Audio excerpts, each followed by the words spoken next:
સૌથી મહત્વના સમાચાર મળી રહ્યા છે પાટણથી, જ્યાં રાધનપુરમાં તળાવ ઓવરફ્લો થયું છે। વડપાસર તળાવ ઓવરફ્લો થવાને કારણે અફરાતફરીનો માહોલ જોવા મળ્યો છે। રાધનપુરની બજારોમાં તળાવના પાણી ફરી વળ્યા। મુખ્ય માર્ગ સહિતના આંતરિક માર્ગો પર હાલ તો આ પાણીએ કબજો જમાવી લીધો છે। આ દ્રશ્યો જો કે કયા પ્રકારે હાલ આખા વિસ્તારમાં પાણી જોવા મળી રહ્યું છે। સરકારી હોસ્પિટલ હોય એ પછી બસ સ્ટેન્ડ હોય કે પોલીસ સ્ટેશન, આ તમામ માર્ગો પાણીમાં ગરકાવ થઈ ચૂક્યા છે। નગરપાલિકા જવાનો મુખ્ય માર્ગ પણ પાણીમાં ગરકાવ છે।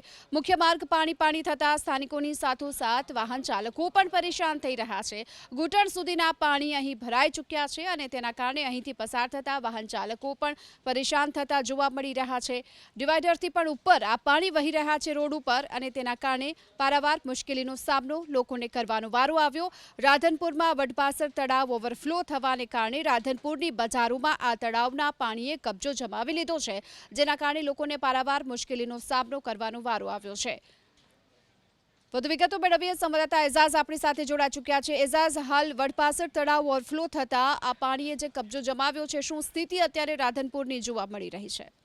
જે રીતના વાત કરવામાં આવે કે રાધનપુર શહેરના અંદર જે 13 ઇંચ જેટલો વરસાદ વરસ્યો હતો, વરસાદ વરસતાની સાથે રાધનપુર શહેરમાં આવેલું મુખ્ય જે તળાવ છે તે મુખ્ય તળાવના અંદર પાણી ભરાઈ ગયા હતા અને પાણી ભરાવાના કારણે તેનો વધારો થયો હતો અને વધારો થતાની સાથે જે તળાવ છે તે ઓવરફ્લો થયું છે અને ઓવરફ્લો થવાના કારણે તળાવનું જે પાણી જે રાધનપુર શહેરના મુખ્ય બજારના અંદર પડી રહ્યું છે। જેમ વિડીયોમાં પણ આપ જોઈ રહ્યા છો કે લાગે કે વરસાદ પડ્યો હોય તેવું પાણી છે તે રોડ પરથી ફરી રહ્યું છે, પરંતુ આ જે પાણી છે તે વડપાસર તળાવ આવેલું છે, તળાવનું પાણી છે, એટલે મુખ્ય બજાર માર્ગ છે તે માર્ગ ઉપર ઢીચણસમાં પાણી ભરાય છે। સાથે જે માર્ગની જો વાત કરવામાં આવે તે માર્ગ ઉપર મુખ્ય સિવિલ હોસ્પિટલ આવેલી છે, પોલીસ સ્ટેશન તેમજ બસ સ્ટેશન સહિતની તમામ ત્યાં અધિકારીઓની ઓફિસો આવેલી છે, પણ તે જ માર્ગ ઉપર હાલ તો જે તળાવનું પાણી ફરી વળ્યું છે તેને લઈને વેપારીઓ તેમજ સ્થાનિક લોકોને હાલાકી ભોગવવાનો વારો આવે છે। સાથે કહી શકાય કે ત્યાંથી પસાર થતા તમામ લોકોને હેરાનગતિ ભોગવવાનો વારો આવે છે। જે પાણી છે તે હાલ તો વધતું જાય છે,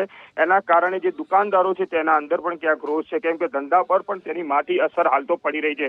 બીજી બાજુ નગરપાલિકાની ટીમ દ્વારા જે તળાવ ઓવરફ્લો થયું છે તેને કેવી રીતના બંધ કરવું તેની પણ કામગીરી કરી રહ્યા છે, પરંતુ હાલ કહી શકાય કે જે રીતના આ તળાવ ઓવરફ્લો છે, તળાવ ઓવરફ્લો થવાના કારણે રાધનપુર શહેરના અંદર કારણે કે જળબંબાકાર થયો હોય તેવી પરિસ્થિતિ દેખાઈ રહી છે। જી ચોક્કસ એઝાઝ, આભાર આપનો આ સમગ્ર માહિતી માટે।